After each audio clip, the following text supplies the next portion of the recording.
to another episode of E&C Question Reflection, where you learn truth, knowledge, and understanding. Today we're going to be talking about a topic about culture, and it's going to be a rather interesting topic because it's one that I've wanted to cover for a while. It's just a matter of whether, how to cover it. So before we get started, I do want to go ahead and remind you that if you have not done so already, to go ahead and subscribe to this channel. Make sure that you hit the notification bell so that you don't miss any of the material that we put out, like lives and premieres. Also, make sure that you follow us on Facebook, Instagram, and Twitter. And also make sure that you like, comment, and share this video with people that you think would benefit from hearing this message. So like I said, today we're going to be talking about relating to people with their through their culture rather than their level of melanin. For those that don't know what I mean when I say that, it's that I try not to look at people as black and white, because America is the only place in the world that identifies its people by color. It's it. Any other place in the world you go to, they will identify you by a village. They'll identify you by a specific region. A country that you're from, but they never will identify you by a color. America is the only one where it's black and white. Even the Hispanics are called Hispanic people. Even the Indians are called Indian people. It's only the African American and Caucasian people that are differentiated by a color. So I don't like to do that. So I tend to say your level of melanin, which melanin is the pigmentation in your skin. It acts as a sunscreen. And kind of like against the sun, more or less. So a lot of people have different levels of it. Some have more level, a little darker. They have a higher level of melanin. And then you'll have the lighter people that don't have a high level of melanin at all. It's a good reason why they burn, because like I said, melanin acts as a sunscreen against the sun. But that's a whole different video when it comes to where melanin comes from and all that good stuff. So today we're going to be talking about relating to people through a culture rather than that level of melanin. So when you think of culture, when I say that, a lot of people are like, what? You think of culture, you start thinking of Jamaica, you start thinking of Africa, you start thinking of like a lot of places like Mexico or like India, where they're very dramatic with their culture. Their way of dress is very dramatic. You can go to Mexico, you'll see a lot of very bright colors, a lot of reds and greens, and very bright colors. You go to India, you see the same thing. They wear a lot of like gold jewelry and stuff. They have all this crazy stuff going on. And you go to Africa, you'll run into a lot of villages that have ear piercings. You see the ones in their lips, through their nose. Like, that's cultural. You'll see the wraps that they have in their hair, the long outfits that they wear, and women and men wear them. So it's not looked at a man like that man is wearing a dress. So that comes with culture. So when you come into America, you're like, okay, where's the culture in America? America has a culture. Well, actually, kind of like a big city has like little suburbs. America has a culture, but America has a lot of little cultures based on where you were raised, how you were raised, and more or less the little villages, I would call them, that you yourself were raised in. A lot of people might look at me and they say, well, you're a Caucasian female. You should be taking in the culture of a Caucasian female. Well, the thing is, I wasn't raised by Caucasian females. I wasn't raised by Caucasian males. And, my family can get about as upset as they want to about that, but it is what it is. And as you know, I speak the truth. So they didn't raise me, so I didn't pick up their culture. And it's very hard to thrive in a specific place like that when you can't relate. So you'll find yourself looking at people and they may look a certain way, but their character is different. They may, their culture is different. Their beliefs are different. You'll have people that speak right in America, they speak English, but they speak a whole different form of English. Words that may mean one thing to one person will mean something completely different to somebody else. And I started to really dabble into this specific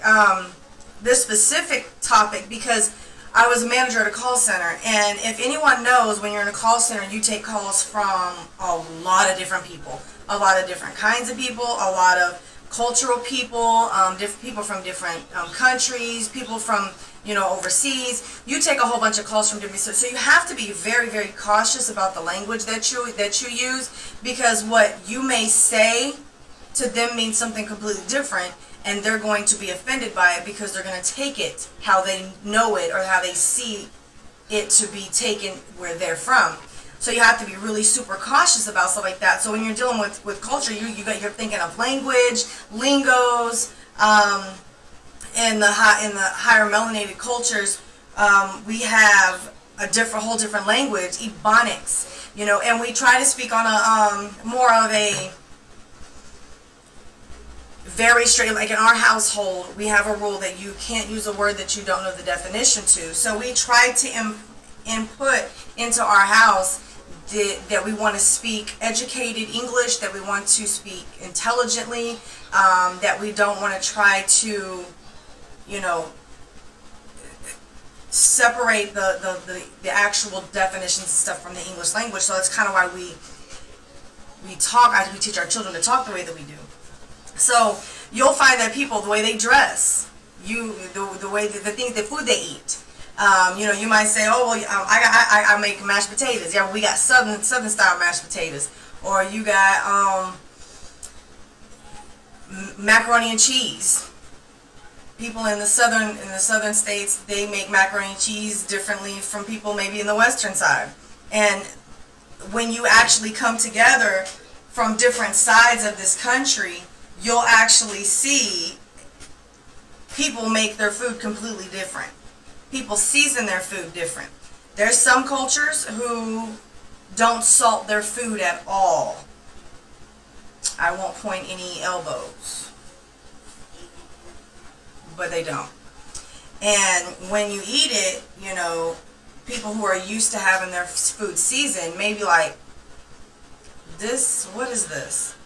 It goes back to the same thing. You have to respect those different cultures, because it's the same way as a person who, I used to drink sweet tea. I love tea. I used to drink a lot of sweet tea. Well, when I stopped drinking sweet tea and I started drinking unsweet tea, I drink a lot of water and everything. Well, when you drink sweet tea, unsweet tea is like, ew. When you drink water and then you drink unsweet tea, that unsweet tea has a kind of a sweetness to it. But you wouldn't know that if you didn't drink bland, just straight up water. It's the same thing with food, with people that are used to eating food that's unsalted. Like, for instance, I had my niece that came down, and the first time I ever cooked for her, she was like, can I get the salt? And I was like, what? I said, baby, have you tasted that food yet? And she's like, no, ma'am, I haven't even took about it. I said, I would advise you to do that. I said, because, and Casey, I season my food real good. And there is no need for you to put anything extra into that food. So I would advise that you taste my food first before you just start dumping salt on your food, because you're used to doing that. She tasted my food and she was like, oh yeah, I don't need the salt. So that goes into culture. That goes into the different kinds of different ways that you cook and the ways that you make things. And you'll have people that make baked beans different. You'll have people that cook chicken different. To our culture, the chicken has to be brown. It needs to be a little crispy, a little bit. I'm not talking about fried chicken, because I don't eat fried chicken. I'm already fat, okay? So I'm on the weight loss. I don't eat fried chicken. But I did used to. But the chicken has to look a certain way But you'll have some cultures where as long as the chicken isn't bleeding, then it's edible. So when you're relating to people, you have to really take into consideration their culture itself. Martin Luther King actually said something that has always stuck with me, and he said that you will not be judged by the color of your skin, but by the content of your character. And when he said that, a lot of people just say it because they've memorized it in school or whatever, but I say it because I know the depths of it, and the color of your skin is something you cannot control. You can't go around here and just be like, okay, today I'm going to be this color, and you just switch. It don't work like that. However, you can control the content of your character. So, I respect him when he said that, because we all have different levels of melanin. It makes us darker, it makes us lighter. We can go out in the sun and we can get darker, but you have some people have really, really, really low levels of melanin, and they get out in the sun and they're going to burn. Their skin is just going to burn, and it's just going to break right off, and then you just might as well just put a hat on and call it a day. And it's important because the sun can be really, really damaging, and when you have low levels of melanin, you can really get some, skin cancers and things like that, because melanin acts as a natural sunscreen for our bodies. A lot of highly melanated people, the majority of they don't get skin cancers because they have high levels of melanin, and so therefore they're using sunscreen like crazy. Another thing that goes into culture is morals and standards. So what one person, I was saying this earlier about language, but what one person believes in one culture, another one won't believe it. So you'll have people that will be like, okay, I don't believe in spanking my kids. And that's their culture. They just don't believe that that's the way that you should be doing that. And then you'll have other cultures, and they'll be like, oh no, we're fixing to do it this way. And so there's a differentiate in between different cultures. There's a difference. One culture believes one way, another culture believes another way. You'll also have the one I teach the most is respect. And something that we have to remember is that what I deem as respectful, someone else may think it as a challenge, and respect is one of those. So in the culture I was raised in, when my parents were talking to me, I need to look them right in their face while they're talking. In the Mexican culture, which is the Indians, Aztecs, and Incas, they're Indian tribes, but they're kind of down in Mexico. They call them Mexicans, but Mexicans are actually Indians. But in those villages, looking at your parents dead in their face while they're talking to you is actually a challenge. It is a sign of disrespect. It is almost like it's almost like a rebellious, like, I'm just going to stare you down. I'm just going to sit here and just stare at you. Like, you ain't fixing to do nothing. Like, it's a direct challenge. So a lot of kids, like Mexican kids, like, and I remember saying this because, as a lot of you know, I substitute teach. So it was a boy, and I knew he was Mexican. And I knew he wasn't Puerto Rican because there's those things in Florida. There's a lot of Puerto Ricans, but there's also Mexicans as well. And I knew he was Mexican, and I know that culture very, very, very well. So the teacher was chastising him because he wouldn't look at her while she was speaking to him. Like, he just was, looking down, or he was just, and she felt like she was a Caucasian female, so she was lowly melanated, and she felt like he was ignoring her, or he was being rebellious or defiant, because she was like, look at me when I'm talking to you. And he's confused. So she was upset about that. Well, after, I saw that, I said, can I talk to you for just a second? And she said, yeah, what's up? And I said, let me tell you something. So I told her about the different cultures, and about how in one culture, I better look at you when I'm talking. She's like, yeah, that's how I was raised, you know. I said, but that's a Mexican boy, and that boy is raised directly in a Mexican culture. So it's not like he's American, he's in America, and he takes on the American culture, because we have a specific city right around our town, and that town is very, very Mexican dominant. And the culture there is very, very, very Mexican dominated. So they do it just like they do in Mexico. It's a traditional culture. So this little boy barely knows English. He comes to school because it's by law he has to. He comes to school, but at home it's the same traditions. It's the same cultures. So he comes to school and you're telling him to do something his parents are telling him is wrong. So you have to be careful about that, because what you're doing is you're confusing him.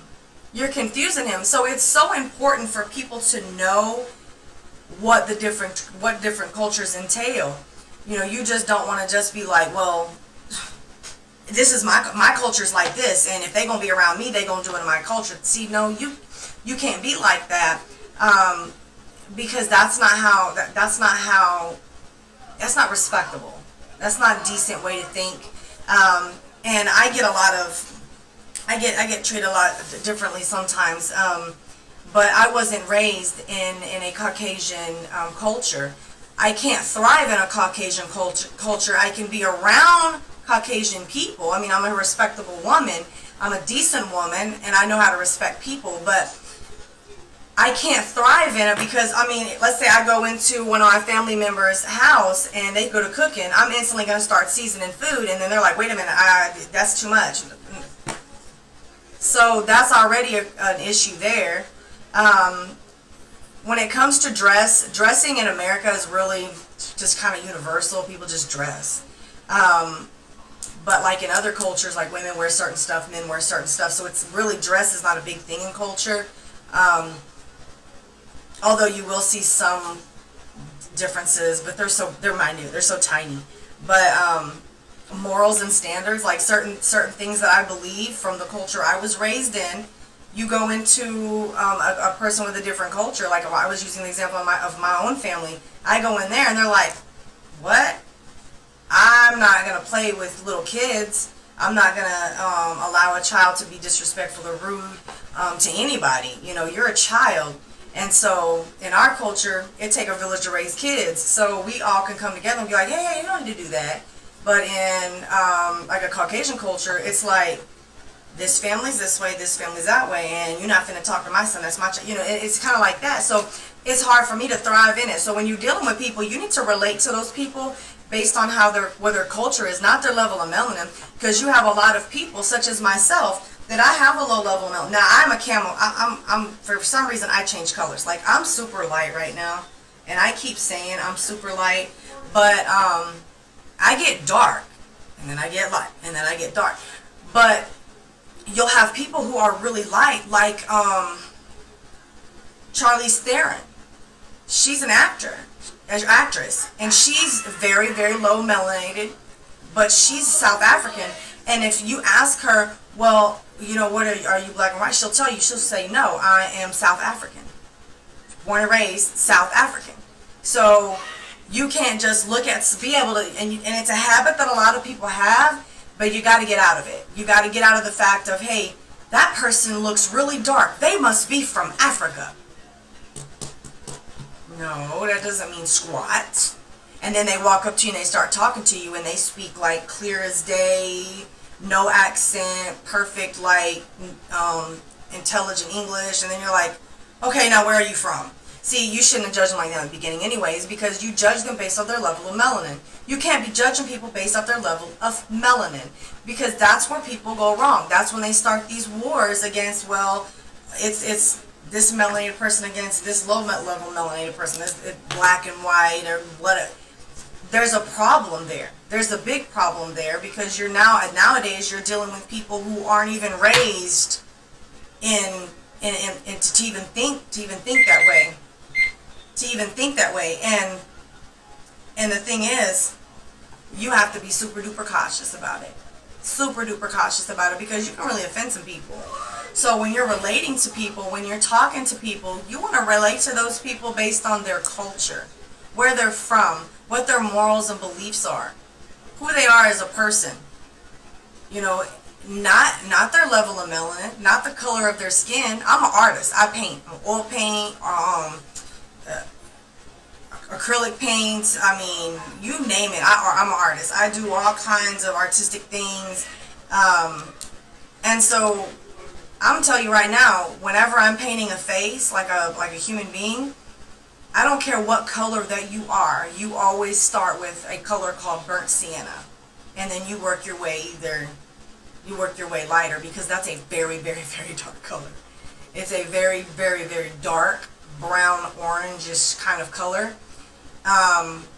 But it really starts there. People say, well, this person is black. Well, the core colors of black are purple and green. So, I mean, unless we're dealing with purple people and green people, I'm not really seeing any black people. Same as white people. White is like a lack of color. You have no color. Unless you're dealing with like prisms and stuff, and then when you're dealing with glass and stuff, or light. When you're dealing with light, it's the opposite. In art, white is a lack of color, but in light, like I'm a photographer too, in light, white is the presence of all colors. So it can get extreme. But when you're dealing with people and the different shades of brown, you're not going to find a straight up white person. Even albino people have pigment. They just have a extremely low level of it. You're never going to find a straight up white. You're just not. It's never going to be straight white like that. And so people will be so quick to judge people based on what levels of melanin they have running through their body, not realizing that the culture is the most important part that plays, because it makes them who they are along with their character. So I think I pretty much covered what I really wanted to cover. I don't even remember what enticed me to have this conversation. I know I've been wanting to have it because I get a lot of people that are just like, you act like you're a black woman. Well, I was raised as a black woman, since you want to put it like that. But that's where my culture is, and I just am who I am. I'm not gonna try to change. I remember at least one time I did try to change and be Caucasian. It didn't work out very well. I just don't understand. I wasn't raised into that culture, so I don't understand. There's only certain things I understand about that specific culture, and I'm not even trying to go there. But that's about the end of what I was gonna say about that. I just know I get a lot of people saying stuff to me about it, so I don't even remember what enticed me to have this conversation. But I did want to go ahead and make a video about it, bring it out. You guys make sure that when you're looking at people, you're not trying to judge them or talk to them or speak to them based on the level. Don't be talking to people like they're all proper and stuff just because they have a low level of melanin, because they'll start talking to you and they're gonna be countrified, and you'd be like, oh, let me adjust how I was just talking. You're gonna embarrass yourself because you judging way too quick based on little things. And like I said, Martin Luther King said, don't judge people by the color of their skin. Judge them by their content of their character. So it's going to take you a second to know their content of their character, but that's when that's how you judge people. And I will always respect that specific statement he made, because I respect it. So with that being said, guys, I'm going to go ahead and remind you again that if you have not done so already, go ahead and subscribe to this channel. Hit the subscribe button and then the notification bell that's sitting right next to it. Make sure that you hit the all, you select all, because it's all personalized and none. And make sure that you select all so that you don't miss any of that material that we put out, like lives and premieres. Also, like, comment, and share this specific video. A lot of people do need to hear this information. So go ahead and share with your family and friends. Also, make sure that right above here, make sure that you follow us on Facebook, Instagram, and Twitter. And with that being said, y'all, we gonna catch y'all on the flip side.